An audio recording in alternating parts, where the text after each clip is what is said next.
Un des fondamentaux de la programmation, ça va être les variables. Il existe des langages qui n'utilisent pas de variables, mais on va dire que plus de 95% des langages vont utiliser des variables. Et en fait, ça va être des petits morceaux de code qui vont stocker une information et qu'on va pouvoir réutiliser plus tard. On va appeler ça des variables parce que potentiellement, au milieu du code, on va vouloir faire varier la valeur qui est à l'intérieur de ces variables. Donc on va rester ici sur notre Hello World et ce qu'on va faire, c'est qu'on va essayer de déclarer une variable avec le mot-clé let et ensuite on va donner un nom à notre variable, donc on va l'appeler message et on va utiliser égal et ensuite on va reprendre ici notre Hello World. Ce qu'on stocke ici, c'est une chaîne de caractères. On va voir que les variables ont un type. Par exemple, je peux faire ça. Et ici, je vais stocker dans nombre une variable de type nombre, de type integer. Et dans message, je vais stocker une chaîne de caractères. Ces variables, je peux les réassigner plus tard. Par exemple, je peux faire message égale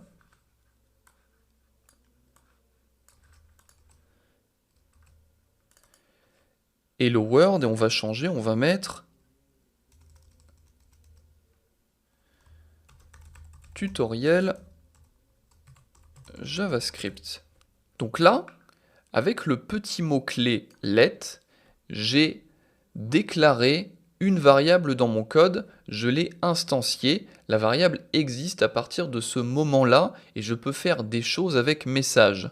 Quand je vais avoir besoin de message, je ne vais plus avoir besoin du mot-clé let, je vais pouvoir utiliser message un petit peu n'importe où dans mon code.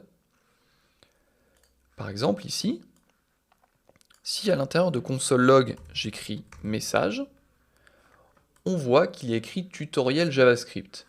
Il n'y a pas écrit Hello World parce que le symbole égal permet d'assigner à l'intérieur de ma variable une valeur, donc ici une chaîne de caractères.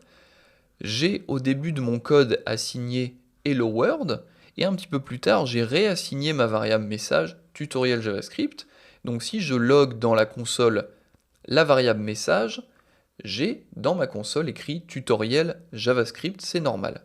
Si par exemple ici je décide de mettre en commentaire cette ligne, en programmation quand on met en commentaire une ligne, on peut indiquer comment fonctionne telle ou telle partie du code, mais on va surtout ignorer ce qui se passe à l'intérieur du commentaire.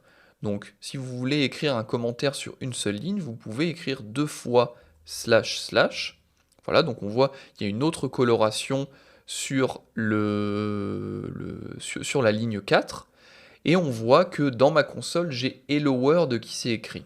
Ce qui se passe, c'est que ici, Hello World, la chaîne de caractères est assignée dans message, et ensuite, je n'exécute pas du tout la ligne 4, et la console me log message qui est Hello World. Dans la console, on va pouvoir facilement mettre des chaînes de caractères, des nombres, on va pouvoir même mettre plusieurs arguments avec la virgule, et ensuite je peux mettre nombre, et on voit ici qu'on a Hello World 42 qui s'affiche dans la console, tout fonctionne bien.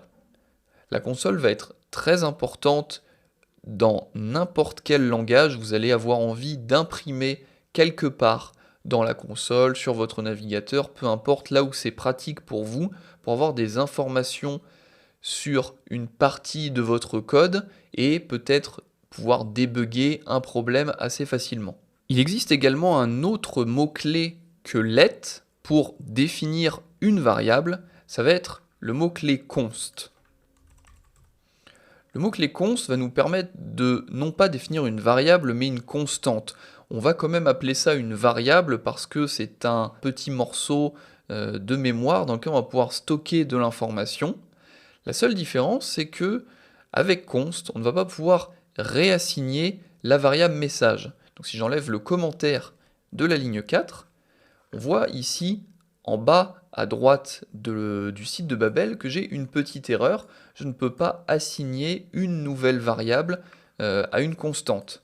Message ici va être immutable, ça veut dire que la première fois que je vais déclarer ma constante, je vais pouvoir assigner une valeur à cette constante, mais ensuite je ne vais pas pouvoir réassigner une valeur à message. Alors vous allez me dire, oui, mais à quoi ça sert si je ne peux pas manipuler comme je veux mes variables? Eh bien c'est très simple. On va voir un petit peu plus tard qu'en JavaScript, il y a plusieurs paradigmes qui sont utilisés. Donc un paradigme, c'est une façon de coder. Et on va voir qu'il y a certains paradigmes avec lesquels c'est plus intéressant de coder avec des constantes pour avoir un code vraiment plus clair et surtout un code, ce qu'on va appeler immutable, donc qui va nous permettre d'être plus performant et de débugger plus vite.